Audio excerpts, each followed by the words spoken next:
Hello बच्चों, कैसे हैं आप सभी। उम्मीद करता हूँ बहुत अच्छे हैं और अपना ध्यान भी अच्छे से रख रहे हैं।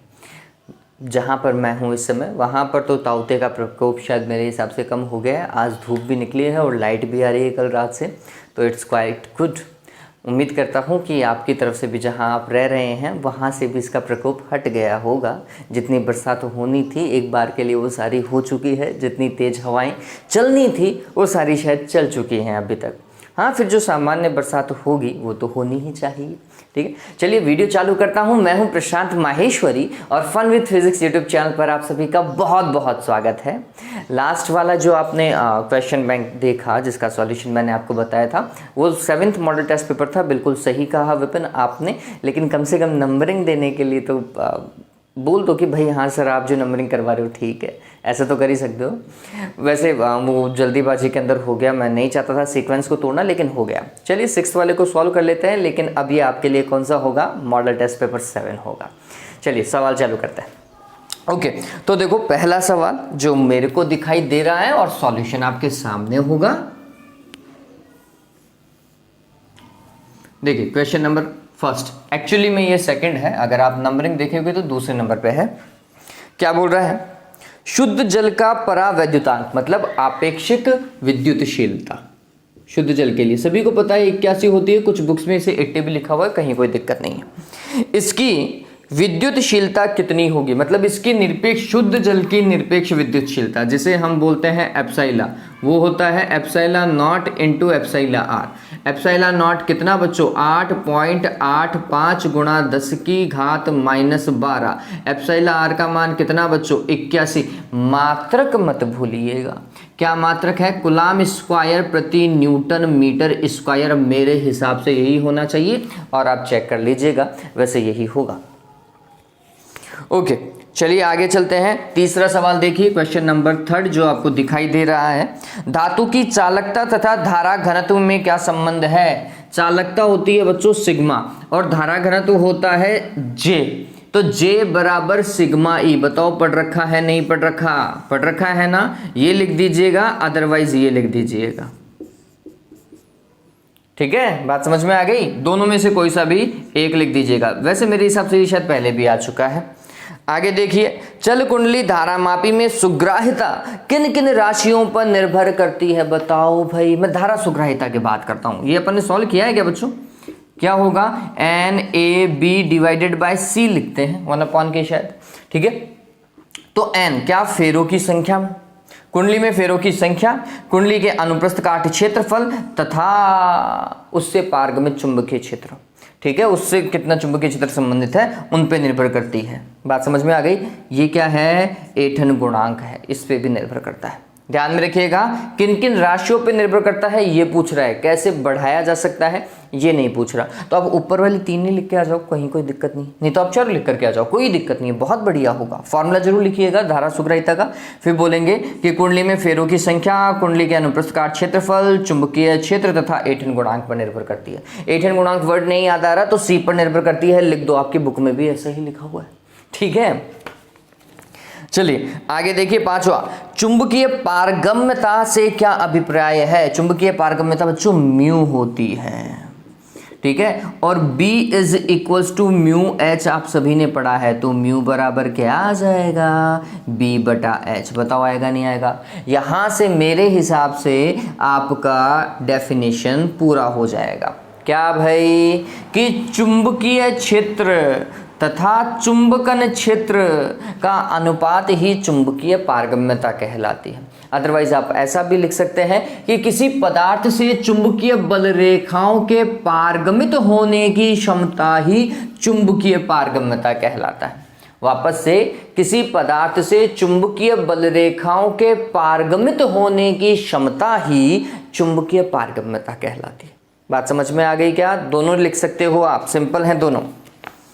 आगे देखिए 6th वन, क्वेश्चन नंबर 6 क्या बोल रहा है, एकल स्लीट विवर्तन में स्लीट की चौड़ाई बढ़ाने पर केंद्रीय उच्चिष्ट पर क्या प्रभाव पड़ता है, या केंद्रीय उच्चिष्ट की चौड़ाई पर क्या प्रभाव पड़ता है। केंद्रीय उच्चिष्ट की चौड़ाई एकल स्लीट विवर्तन में ये होती है 2λD/A। ठीक है, अब क्या बोल रहा है ये ध्यान में रखना, हालांकि ये सीबीएसई का सवाल है। ठीक है, अब क्या बोल रहा है, किसको बढ़ा रहा है वो, स्लीट की चौड़ाई को। स्लीट की चौड़ाई मतलब ए को, अगर ए को बढ़ा दिया जाए तो केंद्रीय उच्चिष्ट की चौड़ाई क्या हो जाएगी, घट जाएगी। ध्यान में रखिएगा, क्या लिखोगे, स्लीट की चौड़ाई को बढ़ाने पर केंद्रीय उच्चिष्ट की चौड़ाई घट जाती है। फॉर्मूला जरूर लिख करके आइएगा। ठीक है, फिर इसके बाद में क्वेश्चन नंबर 7 को डील करते हैं। क्या बोल रहा है, आवृत्ति न्यू के पदों में फोटोन की ऊर्जा ई का व्यंजक E is equals to h nu, Planck ने बताया था।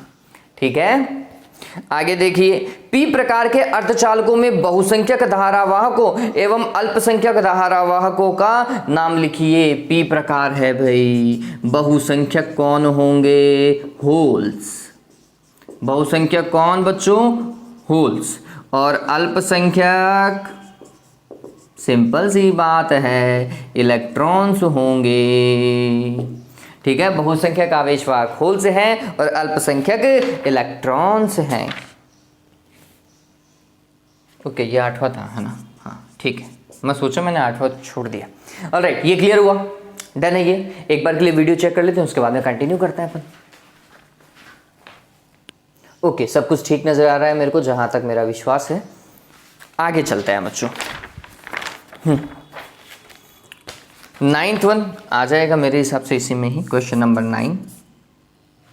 देखिए क्या बोल रहा है, किसी समरूप विद्युत क्षेत्र में रखे विद्युत द्विध्रुव पर केवल कार्य करता है, कौन कार्य करता है बच्चों, बलाघूर्ण ही कार्य करता है। अगर समरूप विद्युत क्षेत्र है तो बलाघूर्ण, असमरूप है तो बल एवं बलाघूर्ण। लेकिन 12th में आपको नहीं पूछेगा बोर्ड के अंदर कि विद्युत क्षेत्र असमरूप है, सिर्फ समरूप के लिए बात की गई है बुक में। तो हम बोलेंगे सिर्फ और सिर्फ क्या काम करता है, बलाघूर्ण काम करता है। क्या काम करता है, ब्रैकेट में क्या लिखोगे, बलाघूर्ण। देख लीजिएगा, इंग्लिश में टॉर्क बोलते हैं।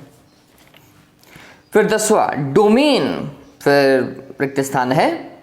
पदार्थों द्वारा निर्मित एक छोटा सा क्षेत्र है जो कि अधिक संख्या में उनके परमाणु का एक विशेष दिशा में विन्यास पर प्राप्त होता है। भाई थोड़ा सा एक बार के लिए समझिए, ये सवाल नहीं आएगा क्योंकि आपको पता है कि प्रतिचुंबकीय, अनुचुंबकीय एवं लोह चुंबकीय पदार्थों की व्याख्या जो है वो हटा दी गई है। कहाँ से, कोर्स से। ठीक है, तो अगर इस बार के लिए मैं देखूं तो ये सवाल नहीं आएगा, लेकिन ध्यान में रखिए कौन से पदार्थों के लिए बात कर रहा है, लोह चुंबकीय के लिए। डोमेन प्रभाव कौन से के लिए है, लोह चुंबकीय पदार्थों के लिए, है ना। इन पदार्थों के लिए आपको कोई व्याख्या नहीं करनी, इनकी परिभाषा एक आध गुण याद रख सको तो रख लीजिएगा।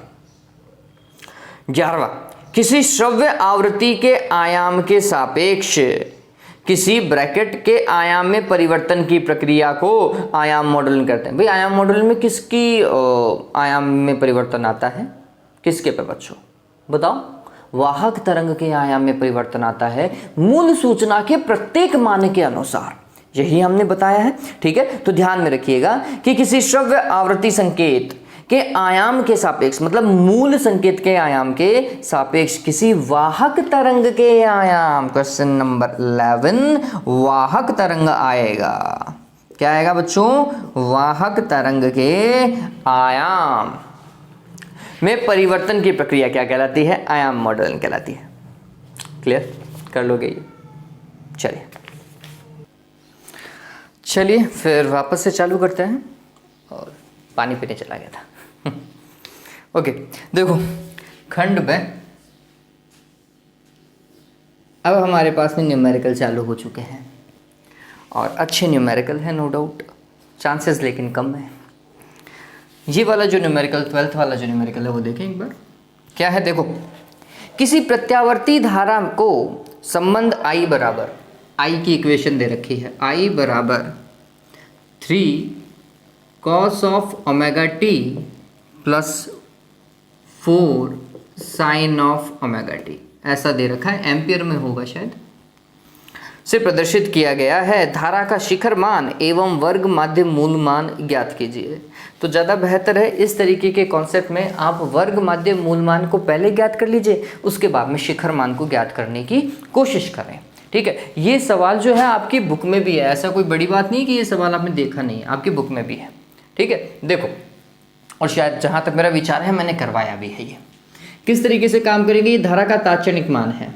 और जब मेरे को IRMS देखना होता है, क्या देखना होता है बच्चों, IRMS देखना होता है, तो सिंपल सा कॉन्सेप्ट है, पूरा फॉर्मेट ध्यान में रखो, 0 से लेकर t I dt और फिर 1/t, t का भाग लगा दो या 1/t कर दो, ठीक है, यही तरीका है ना, सॉरी I², धारा का वर्ग करो, उसका औसत लो, यही तो काम है, वर्ग और फिर उसका क्या लो, ओके, वर्गमूल लो, ठीक है, वर्ग माध्य मूल मान, ये और करना जरूरी है। अच्छा हुआ मैंने पूरा पढ़ लिया।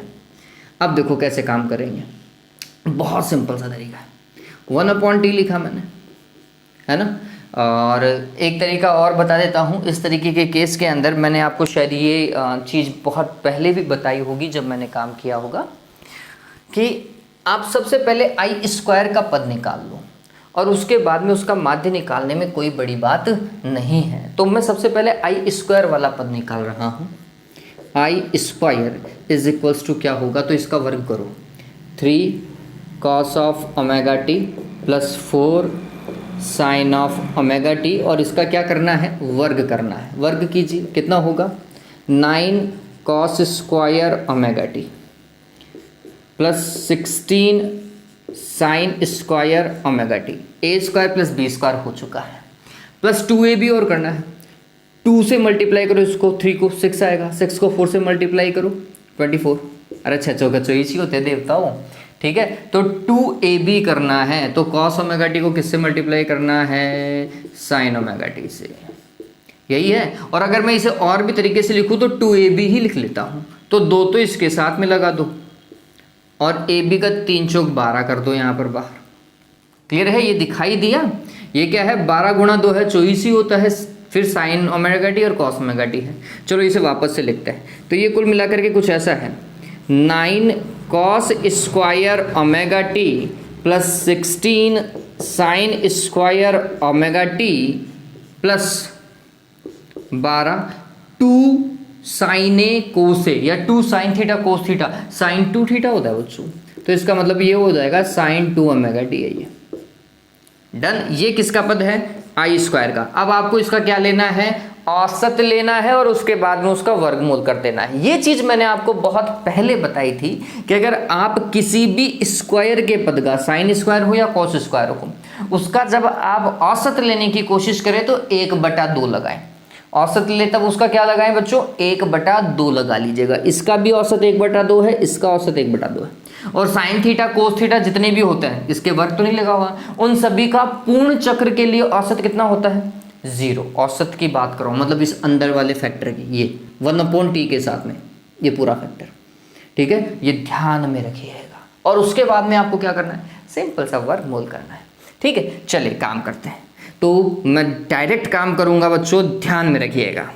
तो हमने लिखा IRMS is equals to, format के अंदर हमने काम किया तो ये अंडर रूट होगा, ठीक, और इन सभी का औसत देखोगे आप। औसत को लिखने का क्या तरीका होता है, तो 9 और इसको cos² ओमेगा टी का औसत, ठीक, आप चाहें तो बार लगा लीजिए, 16 sin² ओमेगा टी का औसत और प्लस 12, सॉरी ये साइन है, साइन कर लीजिएगा इसे, sin 2 ओमेगा टी का औसत, औसत ऐसा लगा दिया, ठीक है। इसका औसत 1/2, इसका औसत 1/2 और इसका औसत 0। तो हमारे पास में फाइनली आंसर आया 9 और इसको गुणा किया 1/2 से, 16 इसको गुणा किया 1/2 से, ठीक है, और ये तो 0 हो जाएगा। कितना हो जाएगा भाई, 9/2 और 16/2 मतलब 25/2, 25/2 और उसका क्या, अंडर रूट, तो ये आएगा 5/√2। ये क्या है देवताओं, IRMS। बात समझ में आई क्या, क्लियर है। सबसे पहले क्या निकाला, I² निकाला, I² आते ही उसका औसत देखा, हर एक पद का औसत लिख लिया हमने और फिर उसका वर्गमूल कर दिया, ठीक है। यही तो तरीका है हमारे पास में। चलिए, तो ये हो गया IRMS जो आपको चाहिए था, 5/√2, जहां तक मेरा विचार है, एम्पियर लगा लीजिए मात्रक। फिर IRMS क्या होता है, Im/√2, अरे यही तो होता है, इसको तुलना करो, √2 से √2 की रामायण खत्म, तो फिर Im बराबर कितना आया, 5 आया, ठीक है, एक तरीका ये भी है, यहाँ से भी निकाल सकते थे 5 कर सकते थे, 3 का स्क्वायर प्लस 4 का स्क्वायर उसका अंडर रूट, है ना। चलो वो छोड़ो, वो बात की बातें हटाओ ने, ये सबसे बेहतर तरीका है, सबसे बेहतर तरीका यही है। चलो इसको उतारो, जल्दी से उतारो, मैं वीडियो चेक कर लेता हूँ क्योंकि फ्रेम चेंज हो गई थी। ओके ठीक ठाक है अभी सारा काम, ऑल राइट। चलो अब आगे भी देखते हैं।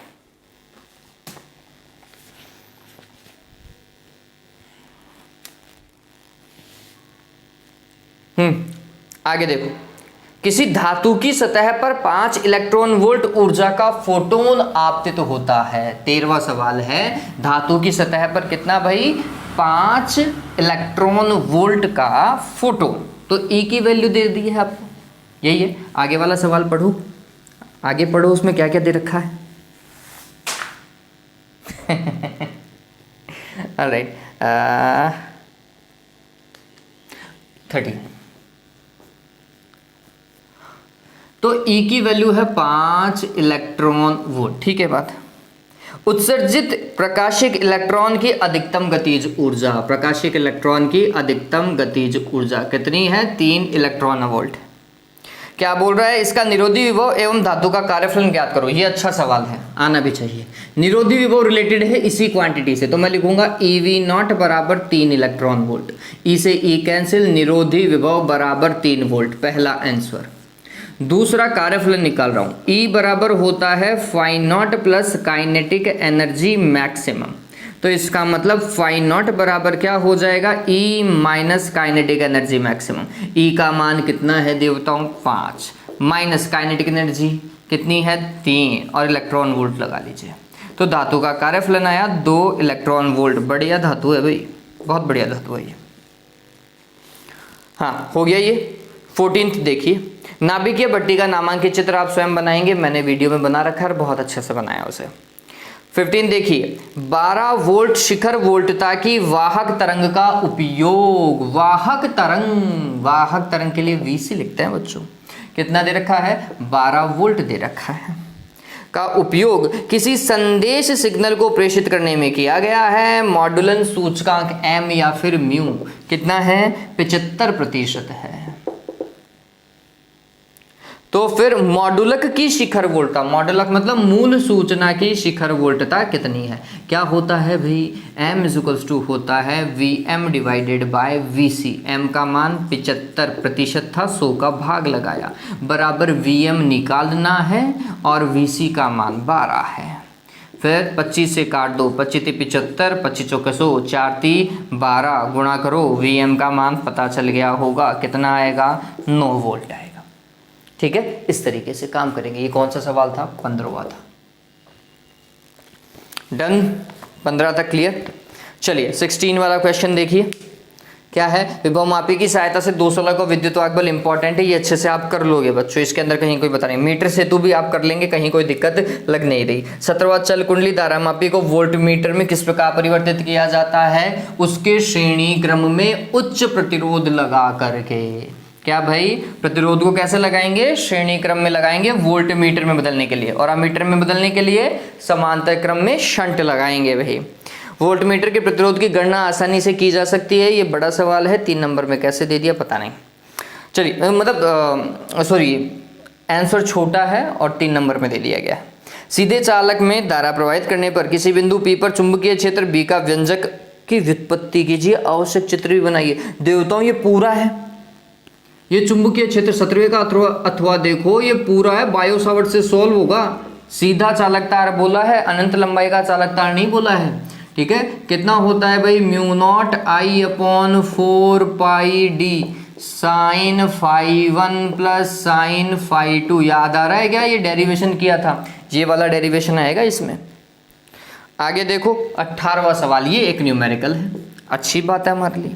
दो कला संबद्ध स्रोतों की तीव्रताओं का अनुपात, स्रोत तीव्रता I1/I2 कितनी है, 81/1 है, 81 अनुपात 1 है।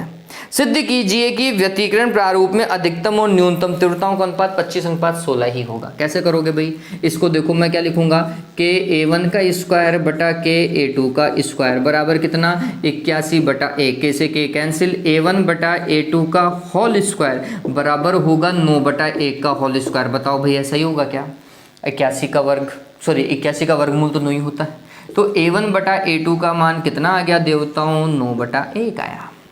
क्लियर, चलिए A1 बराबर 9 A2 ये भी क्लियर हो गया। अधिकतम और न्यूनतम तीव्रता I मैक्सिमम और I मिनिमम, या फिर आप कह सकते हैं कि संपोषी और विनाशी व्यतिकरण में एक बार क्या होता है, ये तो संपोषी व्यतिकरण का दीप्त फ्रिंज और यह दीप्त फ्रिंज की तीव्रता हो जाएगी, है ना, ये दीप्त फ्रिंज की तीव्रता, यह दीप्त फ्रिंज की तीव्रता है। क्या हो जाएगा, के A1 प्लस A2 का होल स्क्वायर बटे के A1 माइनस A2 का होल स्क्वायर, के से के की रामायण हटाओ, A1 का मान कितना है भाई 9 A2 है प्लस A2 और इसका क्या होल स्क्वायर, फिर A1 माइनस A2 मतलब 9 A2 में से A2 को घटाओ, क्या होगा रे देवताओं, ये तो 10 हो गया, 10 A2 और ये 8 A2 है और इस पूरे का होल स्क्वायर है भाई, A2 से A2 गया, ये 2 से काटो 5 और ये 4, 5 25, 4 चौक 16, ठीक है, पता चला 25/16, यही तो पूछ रहा था, हुआ नहीं हुआ, हो गया। चलिए 18वां सवाल हो चुका है, इसका अथवा देखना अभी बाकी है बच्चों, अथवा भी देख लेते हैं। ये क्लियर है ना बच्चों, दिक्कत नहीं होनी चाहिए, ठीक है। एक 12th वालों के लिए अभी वो IIT वाले वीडियोस अभी नहीं बना रहा हूँ, लेकिन बनाऊंगा जल्दी, थोड़ा सा टाइम नहीं मिल पा रहा या कैसे भी कह दीजिए, लेकिन हाँ कुछ अरेंजमेंट सही नहीं हो पा रहे हैं अभी, लेकिन कंटिन्यू जरूर करेंगे उसे। देखिए 18 अथवा भाग क्या बोल रहा है, डी चौड़ाई के रेखा चित्र को 6500 तरंगदैर्घ्य के प्रकाश से प्रकाशित किया जाता है। ए की रेखा चित्र मतलब विवर्तन है भैया, और लैम्डा इज इक्वल्स टू कितना है 6500 एंगस्ट्रॉम। अब क्या बोल रहा है, डी के किस मान के लिए प्रथम उच्चिष्ट 30 डिग्री के विवर्तन कोण पर आपतित होगा, और प्रथम उच्चिष्ट, एक मिनट सॉरी मैं पहले गलत पड़ गया, प्रथम निम्निष्ट 30 डिग्री के कोण पर आपतित होगा, और प्रथम उच्चिष्ट जो है वो 30 डिग्री के कोण पर आपतित होगा। चलिए दो सिचुएशन अलग अलग है, पहली सिचुएशन की बात करता हूं, प्रथम निम्निष्ट हेतु, प्रथम निम्निष्ट हेतु देखिए, प्रथम निम्निष्ट के लिए पथांतर कितना होना चाहिए, लैम्डा होना चाहिए, ठीक है, या फिर आप ऐसा लिख लीजिए n lambda is equals to a sine theta का कॉन्सेप्ट चलता है विवर्तन में, सभी को पता है। निम्निष्ट के लिए पहला निम्निष्ट एन का मान कितना होना चाहिए, 1 होना चाहिए, डन। चलिए और क्या बोल रहा है थोड़ा सा समझते हैं, वो पूछना चाहता है कि प्रथम निम्निष्ट के 30 डिग्री के विवर्तन कोण पर आपतित होता है, तो डी का मान चाहिए। ओके, तो मेरे को डी लाना पड़ेगा, ए की जगह क्या यूज करना पड़ेगा, डी बच्चों, तो ये हो जाएगा lambda is equals to d sine theta, इस चीज को ध्यान में रखो, है ना। चलिए तो काम करते हैं भैया, हमें डी चाहिए, डी इज इक्वल्स टू क्या हो जाएगा, lambda divided by sine theta. Lambda का मान कितना 6500 गुणा 10 की घात -10, और साइन थीटा मतलब साइन 30, थीटा का मान तो दे ही रखा है देवताओं 30 डिग्री। बताओ भाई कर सकते हो नहीं कर सकते हो, साइन 30 का मान 1/2 रखो, काम खत्म करो, ठीक है। ये आ जाएगा किसके लिए, पहले निम्निष्ट के लिए। अगर यही काम करना होता प्रथम उच्चिष्ट के लिए, किसके लिए, प्रथम उच्चिष्ट हेतु, अगर प्रथम उच्चिष्ट के लिए बात करूं तो थीटा बराबर कितना, वापस से 30 डिग्री ही बोल रहा है वो। हाँ, यहाँ पर प्रथांतर कितना होगा प्रथम उच्चिष्ट के लिए, 3/2 लैम्डा। अरे ऐसा ही तो करते हो ना, 2n + 1 λ/2, उच्चिष्ट के लिए यही तो होता है प्रथांतर। n का मान कितना रखूं, 1 रखूं, तो ये हो जाएगा 2 + 1 3, 3/2 लैम्डा बराबर वापस से, ठीक है। चलिए डी का मान निकालना था 3 λ/2, और यहाँ पर क्या आएगा साइन थीटा। लैम्डा का मान आपको पता है, साइन थीटा का मान आप रख दीजिए। बताओ भाई सॉल्व होगा नहीं होगा, होना ही चाहिए, ये बात ध्यान में रखिए, मात्रक नहीं भूलना है अपन को, मीटर, ठीक है। चलिए तो उम्मीद करता हूँ ये हो जाएगा। आगे देखिए 19वां, ये डन है ना बच्चों, यही तरीका है और कोई तरीका नहीं है। बस मैं ए साइन थीटा से मैंने डेरिवेशन किया था, क्वेश्चन में उसे डी दे रखा है तो डी निकाल लेंगे भाई, थोड़ा तो समझ ही सकते हैं अपन। आगे देखो 19वां कि हाइड्रोजन स्पेक्ट्रम की बामर श्रेणी की प्रथम स्पेक्ट्रमी रेखा की तरंग दैर्घ्य, प्रथम स्पेक्ट्रमी रेखा और वो भी बामर श्रेणी की। तो पहले समझो कि जब हम बामर श्रेणी की बात करते हैं तो n1 बराबर 2 तो फिक्स हो गया। 19वां सवाल है, इसका पहला सवाल बता रहा हूं मैं। जब भी आप बामर श्रेणी की बात करें तो n1 का मान फिक्स हो गया है। n1 बराबर कितना बच्चों 2 और n2 बराबर इस केस में कितना होगा 3, क्योंकि पहली रेखा की तो बात कर रहे हैं। बामर में पहली रेखा कहाँ से आती है, आंसर है 3 से आती है। कहाँ पर 2 में, और लास्ट वाली रेखा कहाँ पर अनंत से 2 पर आती है। ठीक है, ध्यान में रखिए। क्या बोल रहा है, द्वितीय रेखा की तरंग दैर्घ्य ज्ञात कीजिए। द्वितीय रेखा के लिए क्या होगा भैया, ये द्वितीय रेखा होगी। कहाँ से आएगी, चौथे से आएगी। काम कर सकते हैं, कोई बड़ी बात नहीं है। इसके लिए पहले केस के लिए मैं λ1 लिख देता हूं जो उसने दे रखा है, देता हूं कितना है 65 63। हालांकि मैं डायरेक्ट भी कर सकता हूं चौथे के लिए, लेकिन डेटा दिया हुआ है उसको उपयोग करना पड़ेगा। कैसे भाई, 1/λ is equals to r 1/n1 का स्क्वायर माइनस 1/n2 का स्क्वायर। ये केस फर्स्ट है ना, और ये λ1 कर लो, पहले केस की बात कर रहे हैं। हाँ भाई, ये मान अपन बाद में रख लेंगे, ये सारी चीज़ें हम बाद में कर सकते हैं। क्या होगा, r n1 का स्क्वायर मतलब 2 का स्क्वायर कितना भाई 4, माइनस n2 का स्क्वायर मतलब 3 का स्क्वायर मतलब 9। कितना हो जाएगा भाई, देखो 9 माइनस 4 और 9 चौक 36, कितना आएगा भाई 5r आएगा क्या, 5r बटा 36 बराबर 1/λ1। कुल मिलाकर के λ1 बराबर आएगा 36 बटा 5r। ठीक है, केस सेकंड देखो, n1 का मान तो फिक्स है, n2 का मान कितना हो गया 4 हो गया। इस बार 1/λ2 देखेंगे जो हमें कैलकुलेट करना है। क्या होगा, r 1/n1 का स्क्वायर माइनस 1/n2 का स्क्वायर। देख लीजिएगा भाई, तो 1/λ2 बराबर हो जाएगा r n1 का स्क्वायर फिक्स है भाई 2 का स्क्वायर 4, माइनस n2 का स्क्वायर, n2 का स्क्वायर 4 का स्क्वायर कितना होता है भाई 16 होता है। कैलकुलेशन प्लीज चेक कर लीजिएगा, जल्दीबाजी में गलती होने की संभावनाएं रहती हैं। 16 चौक 64, फिर 16 में से 4 के 12 होते हैं, यही आता है मेरे हिसाब से। 1/λ2 बराबर हो जाएगा बच्चों, इसको अगर मैं काटूँ भी तो किससे, 2 से काटे, ये 6 ये 32, 2 से वापस से काटूँ 16 दूना 32। ओके, तो ये कुल मिलाकर के 4 से कट रहा है ना। हाँ, 4 3 12, 4 एकम 4, 4 24, बिल्कुल ठीक है, ये सही किया है मैंने। 3r डिवाइडेड बाय 16 आएगा, तो λ2 बराबर हो जाएगा 16 डिवाइडेड बाय 3r। हमें λ2 निकालना है, तो λ2 में किसका भाग लगाया, λ1 का।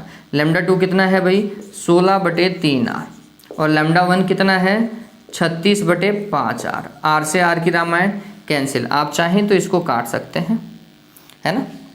4 से कट जाएगा, 4 चौक 16 और 4 नाम 36। ठीक, फिर ये 5 ऊपर के ओर लेके जाओ, तो 4 पंजो 20, 9 3 27, जहाँ तक मेरा विचार है, और आप चेक कर लीजिएगा प्लीज़। और फिर ये आ जाएगा क्या, λ2 बटा λ1। तो λ2 बराबर क्या हो जाएगा, λ1 से गुणा कर लीजिएगा। बात समझ में आ रही है बच्चों, कुछ इस तरीके से देखिएगा, कैलकुलेशन कर लीजिएगा, हो जाना चाहिए। फिर अगला छोड़ दूँ क्या भाई, लाइमन श्रेणी की द्वितीय स्पेक्ट्रमी रेखा की तरंगदैर्घ्य की गणना करनी है। रेडबर्ग नियतांक दिया हुआ है, लाइमन श्रेणी n1 बराबर 1, दूसरी रेखा तो n2 बराबर 3 हो गया। हाँ, ऐसा ही हुआ लाइमन में, n1 बराबर 1 है, पहली रेखा 2 से आएगी और दूसरी रेखा कहाँ से आएगी, 3 से आएगी। तो n1 का मान 1, n2 का मान 3 रखो और सॉल्व करो। बताओ, सिंपल है।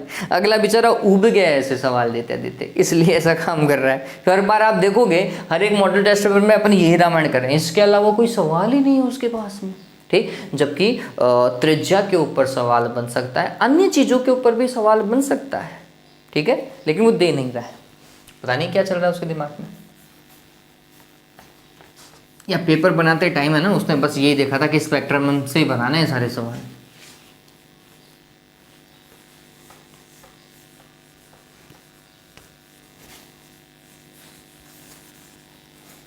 हाँ, आगे देखो, ऊर्जा बैंड सिद्धांत के आधार पर धातुओं मतलब चालकों, विद्युत रोधियों और अर्धचालकों में विभेद कीजिए। प्रत्येक के ऊर्जा बैंड आरेख को दर्शाइए। भाई चालकों के लिए ऊर्जा बैंड आरेख क्या होता है?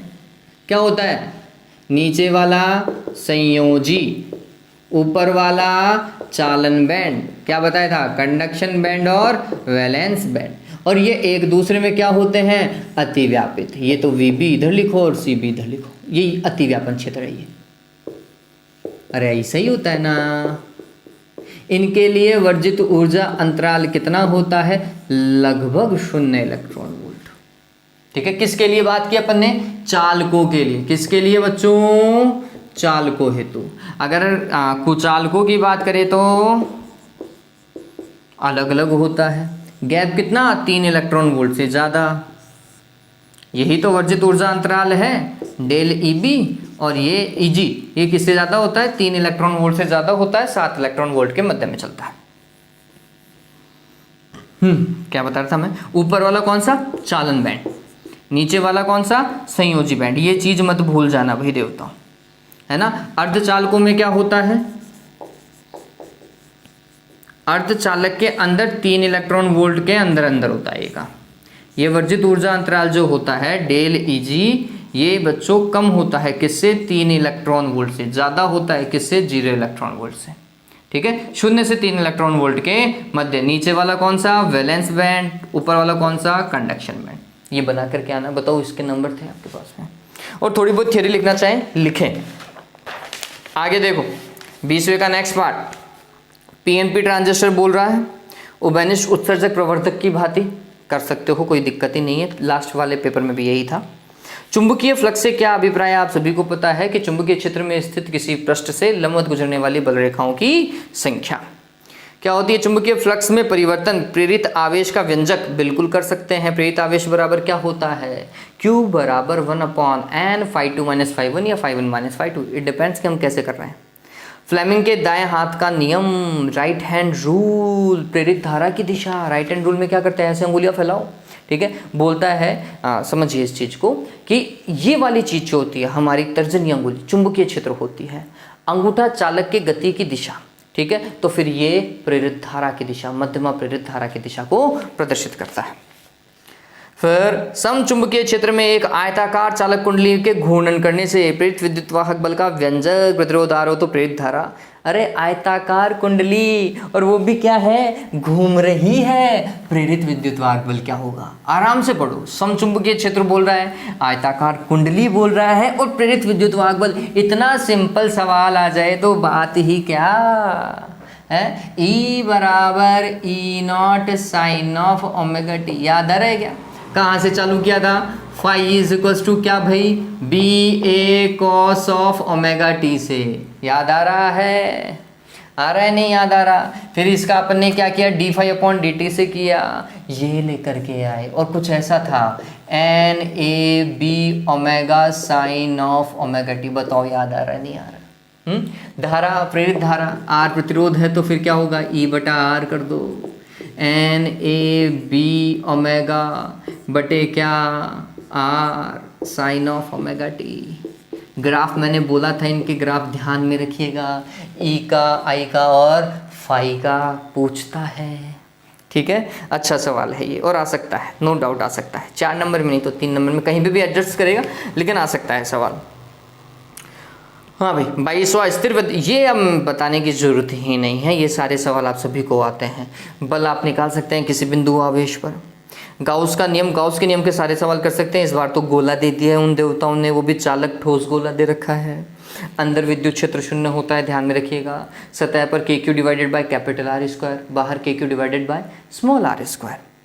फिर 3 संधारित श्रेणी क्रम में, ये ध्यान में रखिएगा। 1/CS is equals to 1/C1 plus 1/C2 plus 1/C3। सरल सूक्ष्मदर्शी कर सकते हो, कहीं कोई दिक्कत नहीं। आवर्धन क्षमता क्या होती है भाई बताओ? माइनस का V0/U0 1 plus D divided by FE, अगर कहाँ D दूरी पर बने तो, है ना। व्यतिकरण कर लोगे। संपोषी और विनाशी व्यतिकरण में आपको अंतर पता है। संपोषी के अंदर चमकीली फ्रिंज, विनाशी में काली फ्रिंज बनती है, अदीप्त फ्रिंज बनती है। संपोषी व्यतिकरण के लिए पथांतर n लैम्डा होना चाहिए, विनाशी के लिए 2n-1 λ/2 होना चाहिए। ऐसे बहुत सारी चीज़ें आप लिख सकते हैं, ठीक है। विभेदन क्षमता लास्ट वाले में भी था रे भाई। और किसकी विभेदन क्षमता पूछ रहा है? दूरदर्शी की। हाँ, अभिदर्शक लेंस के छिद्र को बढ़ाने पर, अगर अभिदर्शक लेंस का छिद्र बढ़ा दिया जाए, मतलब व्यास बढ़ा दिया जाए, तो इससे क्या होगा? विभेदन क्षमता बढ़ जाती है, ठीक है, ध्यान में रखिएगा। और तरंग दैर्घ्य को बढ़ाने पर विभेदन क्षमता घट जाती है, नीचे आता है ना, व्युत्क्रमानुपाती होती है विभेदन क्षमता तरंग दैर्घ्य के। चलिए इतना ही, उम्मीद करता हूँ ये चीज़ आपको समझ में आ गई होगी। तो ये इस तरीके से अब तक total 7 model test paper complete हो चुके हैं। उम्मीद है आपको वीडियो भी अच्छे लग रहे होंगे और सॉल्यूशन आपको पता चल ही रहा है। तो बड़े भी सवाल आप कर सकते हैं, अच्छे से वीडियो में समझा रखा है, अच्छे से आपकी बुक में दे रखे हैं। मेरा पर्पज़ इतना है कि इसमें जो न्यूमेरिकल्स हैं वो आप अच्छे से कर पाएँ। ऑब्जेक्टिव क्वेश्चन मैं आपको पहले ही बता चुका हूँ, ठीक है। चलिए, वीडियो पसंद आए तो प्लीज़ लाइक कर दीजिएगा और हो सके तो शेयर भी कर दीजिएगा। Have a good day, take care.